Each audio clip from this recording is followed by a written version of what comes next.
اعوذ باللہ من الشیطان الرجیم، بسم اللہ الرحمن الرحیم۔ کافی دوست سوال کر رہے تھے کہ شوال کے 6 روزے ان کا استحباب کے متعلق آیا یہ روزے رکھیں یا نہ رکھیں؟ تو اکثر مجتہدین کے نزدیک اس کی کوئی اہمیت نہیں ہے اور کوئی استحباب بھی ثابت نہیں ہے، لیکن رجائے مطلوبیت کے طور پر آپ روزے رکھ سکتے ہیں، اور بہتر یہ ہے کہ 4 شوال سے لے کر 9 شوال تک آپ روزہ رکھیں، اور اس کی اہمیت بھی ہے اور اس کی فضیلت بھی زیادہ ہے، اور یہ 6 روزے بھی جو ہے وہ آپ کی طرف سے ہو جائیں گے۔ جو باقی کتابوں میں اہل سنت کے ہاں ہے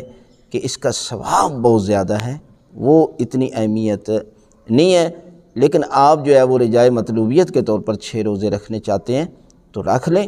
4 شوال سے لے کر 9 شوال تک۔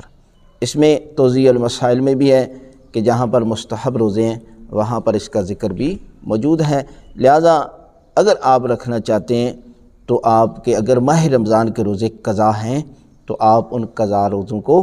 اس جگہ پر رکھ لیں گے تو پروردگار آپ کو مستحب کا بھی ثواب عطا کرے گا اور واجب بھی جو ہے وہ آپ کے ادا ہو جائیں گے۔